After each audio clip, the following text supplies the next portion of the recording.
పెద్దాపురం నియోజకవర్గం సంబంధించి పెద్దాపురం పట్టణంలో లూథరన్ హై స్కూల్లో ఏర్పాటు చేసిన పోస్టర్ బ్యాలెట్ పోలింగ్ కేంద్రాన్ని జిల్లా ఎన్నికల అధికారి కాకినాడ జిల్లా కలెక్టర్ నివాస్ సందర్శించారు. పెద్దాపురం నియోజకవర్గం ఎన్నికల రిటర్నింగ్ అధికారి సీతారామారావు పర్యవేక్షణలో ఫెసిలిటేటర్ సెంటర్లో ఏర్పాట్లను కలెక్టర్ అడిగి తెలుసుకున్నారు. పోస్టర్ బ్యాలెట్ ద్వారా ఎంతమంది ఓటు హక్కును వినియోగించుకుంటున్నారో అడిగి తెలుసుకున్నారు.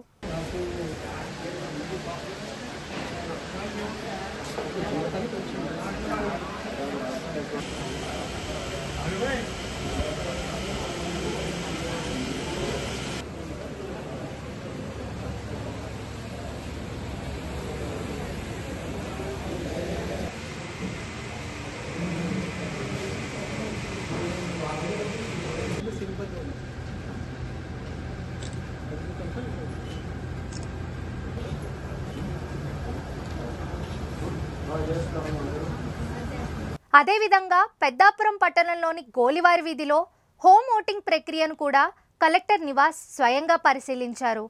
కార్యక్రమంలో పెద్దాపురం ఎన్నికల రిటర్నింగ్ అధికారి సీతారామారావు, ఇతర అధికారులు పాల్గొన్నారు.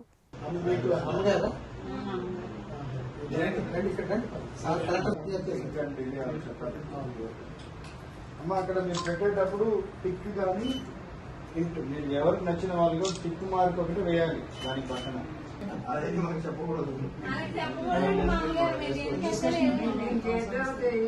మీకు నచ్చిన గుర్తుగా మీరు ఏ ఇల్లు ఉందో దానిపైన దాన్ని ఇది అలా రైట్ మార్క్ ఓకే.